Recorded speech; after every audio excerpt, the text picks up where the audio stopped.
If you watched the last video with the GTO paint reveal, I had talked about a new vehicle that's going to be part of the channel, I guess. My new winter vehicle, because my black Tahoe that I had, transmission blew in the springtime and I got rid of it. So let's show the new one.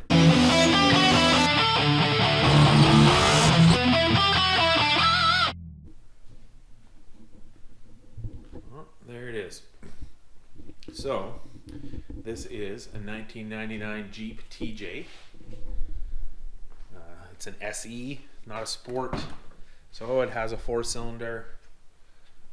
It has 114,000 kilometers, which is probably 65,000 miles. It's a 99. So it's got the basic, you know, whatever. I have the hard top too. It's got a soft top, but I also have the hard top, except the back window was exploded, and so I'm still looking for one of those right now. I've had this thing for about, I don't know, probably a month now, and I've been working on it to get it ready for safety, and it's all safety now. Today we're going to do some upgrades to it, but let's just look at the truck for a minute, and I'll point some stuff out. There's a big rust hole here, and some rust here.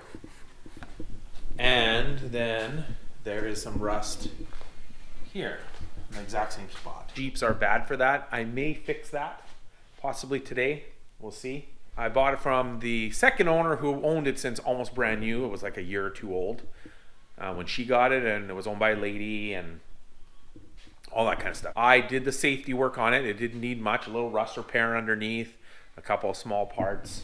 I picked up a set of 311050 Duratrax with studs ready for the winter. Got them on Marketplace. They're basically brand new and they were pretty cheap. Other than that, I didn't do very much. Couple small parts. I had to replace the front bumper, so I ordered a brand new stock bumper, and then I didn't order the rubber things. There's these kind of like those go on the back. I did not put them on the front. A lot of guys just delete them. And then I just TIG welded on some ends right here out of sheet metal, or not sheet metal, it's actually thicker steel, to cap them instead of just leaving it open. I did some touch-ups. There was some rust spots here I already fixed. I ordered a can of paint, or got a can of paint that's the same color. There were some spots up there where the paint was missing up in the window frame. There was some paint missing. I did a bunch of paint touch-ups on it. And as far as the engine goes, it's just a 2.5 4-cylinder Jeep engine, which I cleaned up and stuff, which is all good. That is the Jeep. That's basically the gist of it. It's safetied, it's ready to go. I've been driving it for like a week. It's good on gas. It's going to be fun in the winter time, and we know winter is coming for you lucky people that don't have to deal with winter, but we do. So all right, so anyways, today's task with the old Jeep here is I got a couple things I want to do to it, and you know, basically prepping it for winter and winter fun in the snow, you know. So, but if you guys want to see off-roading type content, I mean, Mike has a big 4x4, you know, lifted, not lifted, but big tires on it and all that and stuff. So if you want to see us like do stuff in the snow in the winter, off-roading type things, let us know, because now, you know, we got this and we got that, and you know, etc. Other people have 4x4s, whatever. So post in the comments below if that's something you want to see, or if you think that's stupid and you just want to see us put turbos on LS's and, you know, whatever things we usually do. Let's get to the unboxing of the parts that we're going to put on today. All right, so the first thing that we're going to put on today is a rough country leveling kit. So here's the part number if anybody has a TJ and is interested, or an XJ. I think it fits a bunch of different Comanche, XJ. Basically, it's just some spacers, one for each side. They go on the front, and they level the Jeep out. So let me get a tape measure. We'll do a before and after. 33.5 inches.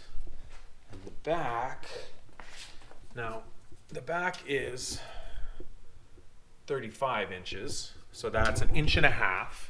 But I don't know if the wheel wells sit at the same level on the body, but at least we know that it's 33.5 on the front. And so we'll see what these 3/4 inch spacers do. I was gonna just build like a cat back for it. The original exhaust is rusty, and plus I just wanted to add a little something, you know, to this thing. Make it my own and make it sound a little cooler, even though I know it's a 4-cylinder. Ended up going with the MBRP exhaust. This is everything's coming out. Okay. This is a full stainless exhaust. I actually shined it up a little bit to see if it would actually polish.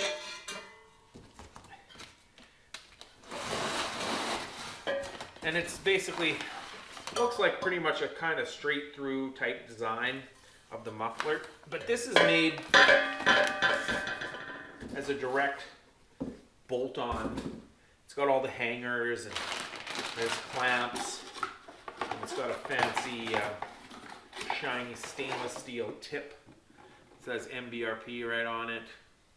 I don't know. I see lots of Jeep guys from my research going with this system, and now this system was on sale and it shipped and taxed. It was $320 something. MBRP is actually made in Canada, so I think it actually just got drop shipped right from them. But yeah, so I went with the full stainless. The non-stainless was only a little slightly bit cheaper. Figured with our winters and dirt and stainless poly would be better. So there's a good shot of it all. So we're gonna throw that on today. It's pretty straightforward. I think you just remove it at the cat. Either you cut it off, or I don't know if it's clamped. I'm not even 100% sure. And then you just you stick all this stuff on and bolt it up. So let's get to work.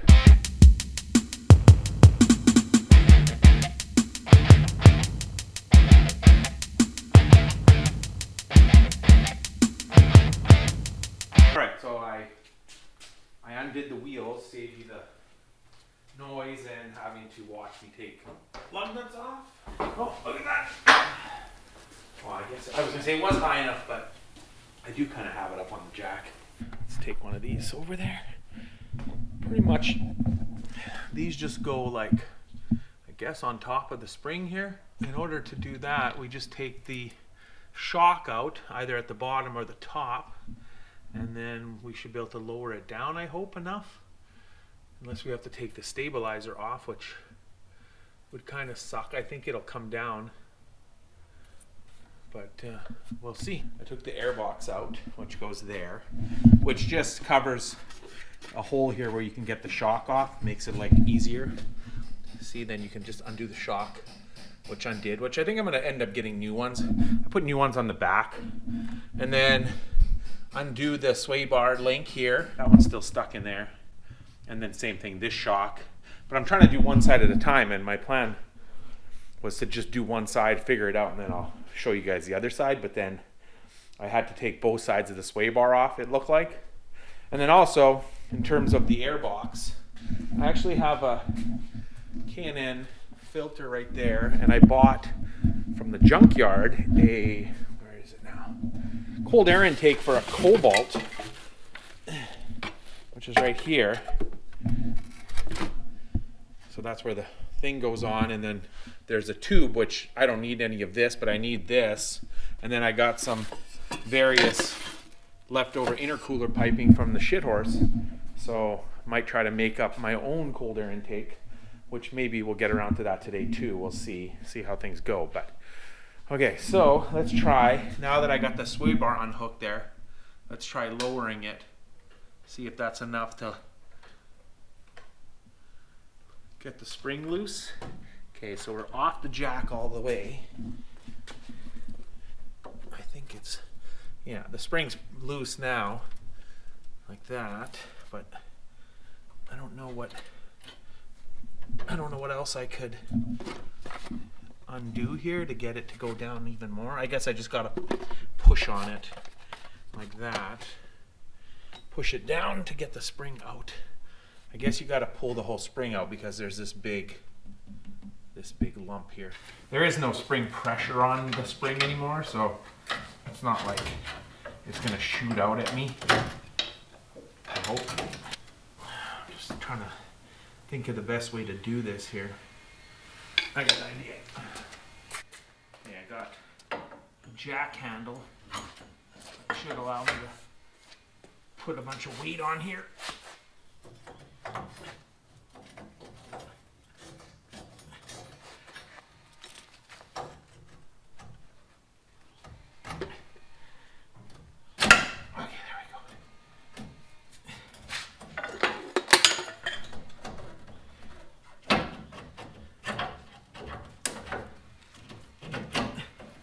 I'll be honest with you, this is a little trickier than I thought it was going to be. So now I got the spring kind of out, and you need to take it. See, it already has kind of like a rubber isolator, and then I guess you just put this new one on top of that one.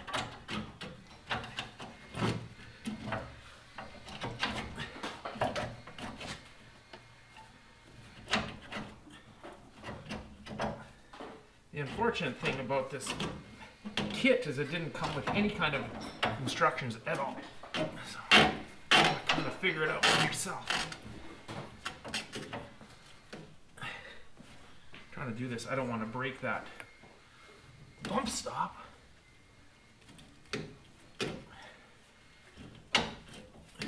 There we go. Okay. There we go. Okay. Whew, spring's pretty long.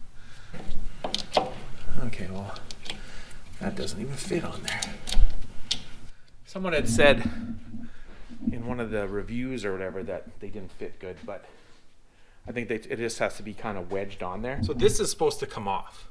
And see, it turns, but there's like a bolt that goes up in here, and I have cleaned out, I don't even know how much dirt, and it still doesn't come out. So I think what I'm going to do is just take a flap wheel and just grind this lip down. So I think if I grind this lip down, then it'll go, because it's the lip that's keeping it. And I mean, the lip doesn't really do anything. So if this was new, I guess you would just get in here with a socket, unbolt this, it comes out, because I looked online, right? So it has a stud on the top, and then it's just bolted in, and that looks like the same one as that. It is for a Jeep. So now, had I known that, mind you, they're $50 a piece.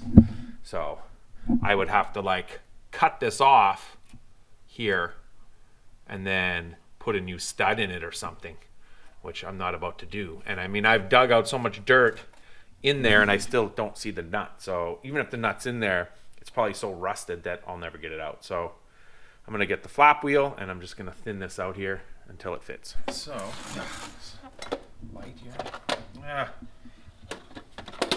Come on, man. So you can see I ground it all the way around. Now it goes on like no problem. There we go. And that's what you do. So now I'm gonna wrestle that spring back in there, and I'll put a little paint on here. No, it's already rusty, so it doesn't really matter, but to make it easier on myself, I undid this steering arm. Let's see if we, I think that'll make it, give it more room. Oh yeah, that's better. But we also have to keep in mind that now we have another addition. So now we have to somehow wedge this down enough to get the spring. I didn't anticipate having to like use a spring compressor or anything.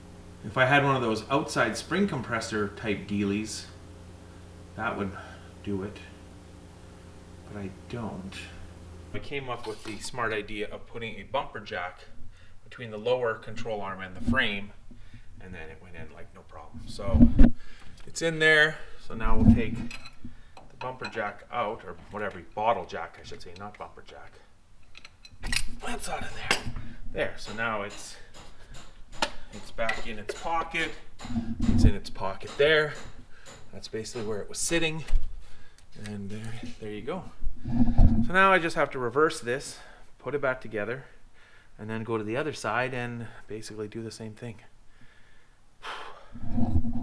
Everything's together, except I haven't put that in so that it can move. And yeah, see, look, that shock looks like it's leaking. I'll probably order some new ones. Like I said, I put new ones on the back.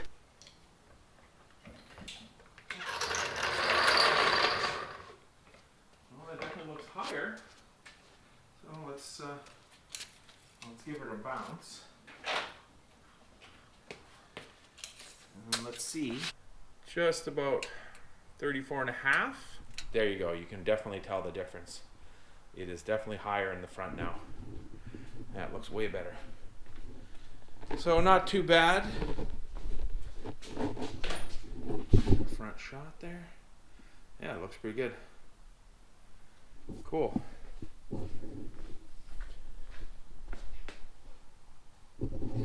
Now, you know, it would be nice if this had instructions. It would make it way, way easier to do, but now that you watch me do it, you know what to do or what not to do. All right, next is the exhaust. There's Mike. Says he is out there doing a brake line on the old Blackmobile. I don't know, he doesn't really have a name, so the old multicolored truck McGee face. And my car's sitting outside and it's getting rained on a little bit, but unfortunately it's gonna be time to put those away soon. But my truck and car have collector plates, those yellow plates, so they're insured all the time, so I don't have to like store it away. I just, whenever it snows, I don't drive it anymore. All right, so we're gonna put you right here. You can get a sound clip of the before stock exhaust.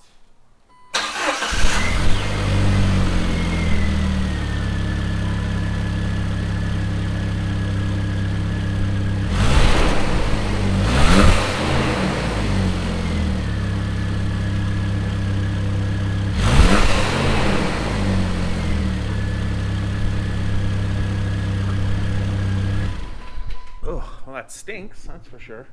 Oh, there it is. So, you know, I don't anticipating it sound like a V8 afterwards. Probably still sound like a 4-cylinder, but it's Mike doing his Mike things. All right, so I got it up on jack stands. I'm gonna take a look under there and see what we need to do. I don't know. Luckily, MBRP has instructions and a sticker, unlike Rough Country. That's the only downside to some products is no instructions. Like, I know a lot of people throw the instructions away or don't need them because they're cool or whatever, but it's nice to have them sometimes. See, I keep coming over in that corner where it's kind of dark. I need to add another light, a couple lights over there. All right, so I'm going to crawl under there, take a look, and then figure out. I know you have to cut the tailpipe off, and then I guess cut the muffler off. I just want to take a peek and see. These stabilizer links right here I had to replace for the safety, and I put new shocks on the back just because the other ones were leaking, but everything else was good. But I did notice this muffler is you know, not long for this world anyways. So what they say in the instructions is cut the muffler off there. That allows you to get the tailpipe off, which has a couple hangers. And then here, where I was a little concerned because this is here, and a lot of guys see the bolts break off inside the frame, but pretty much the muffler just slides onto like an inch in there. I'll cut this one first, like right here, and then I'll cut that one, and then once I cut that one off, I can get in there and clean up that clamp and whatever's left of the pipe. Milwaukee Sawzall I upgraded. Maybe I'll put the safety helmet on so that I don't get metal in my face, maybe.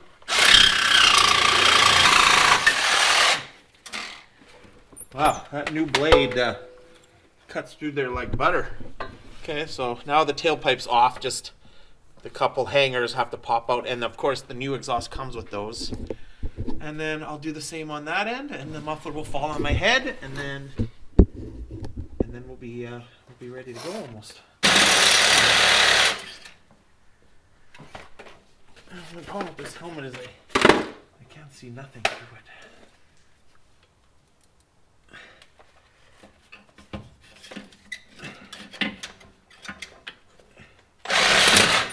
Oh, and my new blade just snapped in half.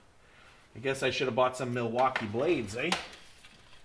Alright, I'll get another blade. What the? That's two blades.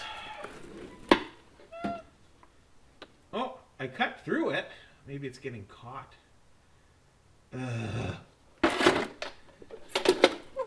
Crap. So of course, I cut through this part like butter. That was fine. Then this one, yeah, it was a real pain because, and it's some kind of aftermarket muffler, a quiet flow. So I guess maybe it was changed, unless that's what they used on them back in the day. Oh boy, I'm out of breath now. I ended up cutting through it with the Sawzall, but then the blades broke, as you saw. And then I was quite a ways through it, and then I didn't really have any long Sawzall blades, but or metal blades. But what I did have is lots of these wood blades with the big teeth on them, kind of like this one, but really long. One of these long ones. And so I used that, and so believe it or not, those will cut through metal. So we got the muffler off, and now let's crawl under there again. Oh yeah, like look, she was pretty rusty anyways, but that's whatever. Okay, so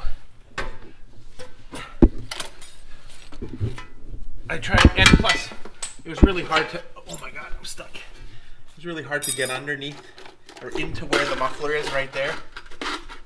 So as you can see, I ended up cutting it twice, kind of, because I got too close, I guess, to where so that kind of sucked. I didn't need to go in that far, but I couldn't because of this. So now I just have to get this clamp off and then take a grinder and cut this off, like cut this open so I can squeeze that off, and then we'll be good. And of course, I still got to get the tailpipe off. I'll have to lube up these things maybe. Working under the car is the worst for this YouTubing. I got the clamp off with the cutoff wheel, and then I just cut a slit in that pipe. So I didn't cut too far. No, that's okay. Oh, and there goes the little nublet. It should just come off, I hope. There we go. Okay, there's that one.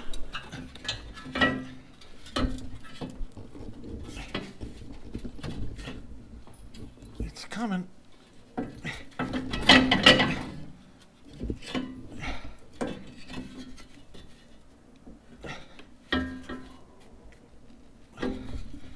Okay, there we go.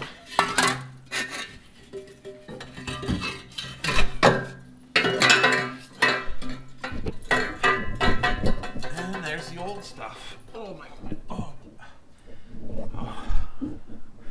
Now I'm in pain now. The old rusties, and this is the new. So, as you can see, this goes into the where I cut it off. So then we got to put a clamp, not that one, because that's too small or too big. I mean, so we put that clamp on there. Then this goes under there, and it's got the one hanger. Come under here with this unit.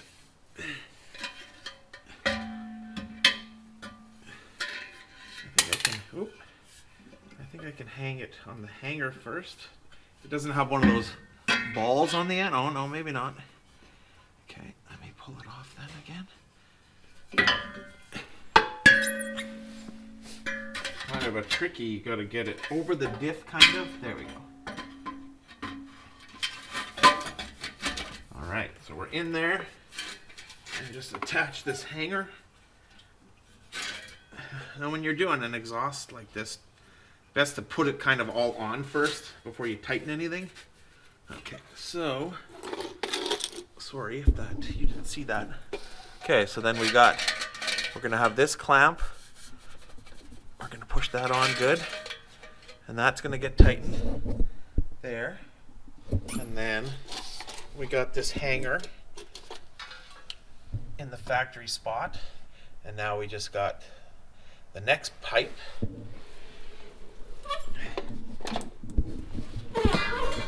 Which I'll grab, which also has a clamp, the next clamp. Now this is 2.5 inch, this exhaust. It's a 2.5 inch cat back, so we're gonna slide this up and get it on that pipe somehow.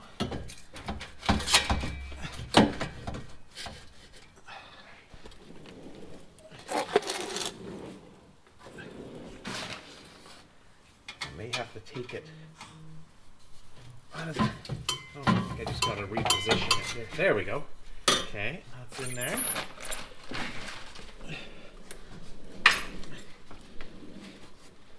Perfect. Then just this gets hooked into this rubber grommet.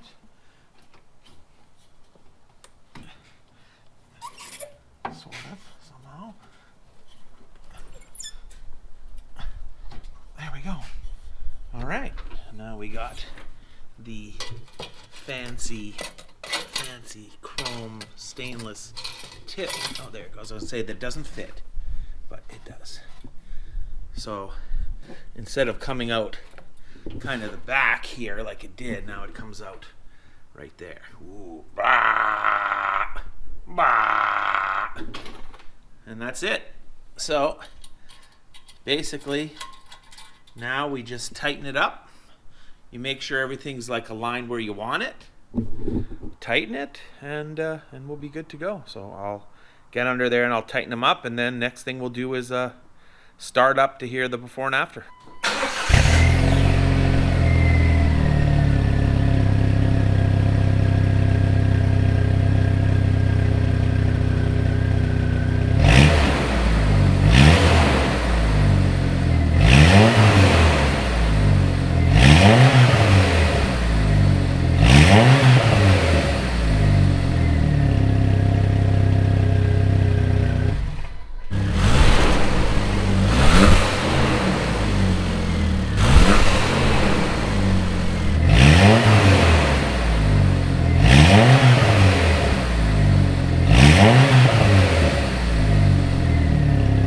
There you go. I don't know what you think of it, but I think it sounds all right. I mean, it is a 4-cylinder. It doesn't sound like a V8, but it sounds pretty cool to me. Well, that's done. All right, so I guess that's going to be it for this video. We got the exhaust done. We got the leveling kit done. I kind of looked at the cold air intake stuff that I had, and it's not going to work. This 90 here is too short. I would need a long 90 coming off of there, because otherwise it hits the valve cover. But if I can order a long 90 silicone, I would have everything I need and I could quickly make up something, whatever. I did take the silencer tube out. So I don't know if anybody knows this, but most cars with stock air cleaner setups, they have somewhere, sometimes it's in here. This one was in here. It's just a big tube and it silences it. So it's just like flipping the air cleaner lid over on the old carbureted, small block or big block Chevy back in the day, or any V8, I guess. So I did that. I don't know if that's going to make any difference, but whatever. At the end of the day, like I said, it's only a little 4-cylinder, but that's going to be it for this video. So I hope you liked it. If you didn't, well, fuck off. I don't know. Hopefully somebody did. And we'll check you later.